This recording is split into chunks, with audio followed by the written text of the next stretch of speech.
My name is Benna Davis, and my way of knowing is intuition. So, intuition is the ability to understand something immediately without the need for conscious reasoning. And a little bit more of an in depth definition I found is intuitions are the judgments, solutions, and ideas that pop into our consciousness without our being aware of the mental processes that led to them.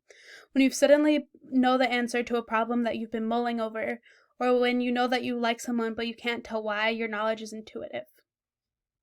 So, intuition helps you to to understand and construct knowledge, for it challenges your rational process with instinct. Intuition can be an unconscious reflex, and this can be utilized in myriad areas of knowledge. So, the two big ones that I picked out were ethics. Because when you think about ethics, it's what is moral? How do you know when something is moral? And oftentimes, intuition and memory play a large part into this. Another large area of knowledge that intuition helps is the arts. For an artist who is guided by their intuition produces a great work of art.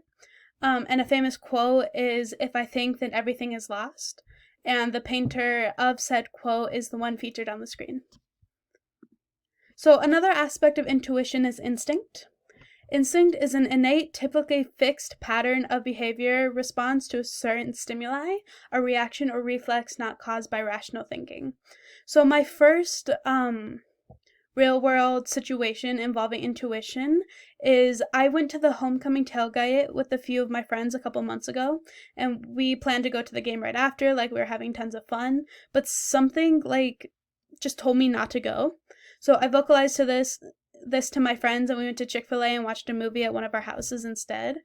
And that was actually the night that shots were fired near the school and chaos ensued. So that was my own personal instinct kind of playing a part in my life.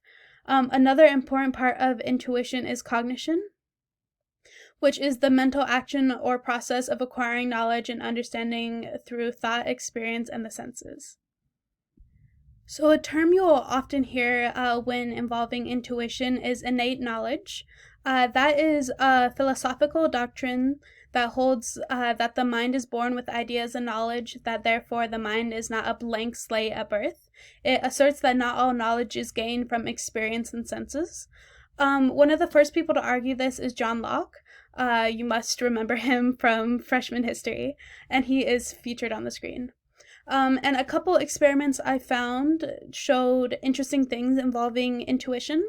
According to one experiment, some blind people are able to utilize the phenomenon of blind sight, which is, even though they can't see, their intuitive vision helps them to navigate through life and perceive emotion on a person's face.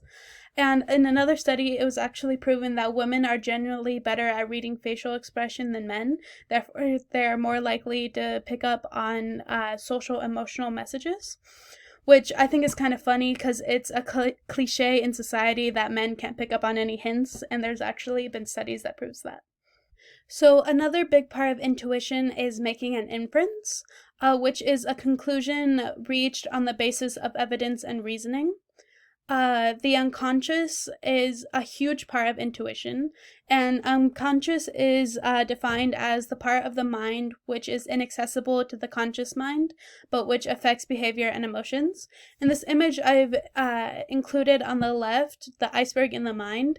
It is a diagram that shows the iceberg above the water is the conscious mind, which makes up about 10% of your brain. Then the first layer of ice underneath the water is the subconscious mind, which is 50 to 60% of your brain. And then the rest in the deepest part is the unconscious mind, which makes up 30 to 40% of your brain. So the rational process is a multi-step process for making logically sound decisions that aims to follow the orderly path from problem identification through solution. And the intuition kind of counteracts the rational process sometimes because you don't think when you have an instinct, you act on it. But the rational process is as follows. It's identifying a problem or opportunity, gathering information, analyzing the situation, developing opinions, evaluating options, then selecting a preferred alternative and acting on the decision. So when you make an instinct, it's basically you do this entire process within a couple seconds, and you make your decision immediately. So, intuition plays into many other ways of knowing as well. So the first one I would like to include is sense perception, which is how you perceive something using your senses can influence how you react, and one's instinct is altered by their surroundings.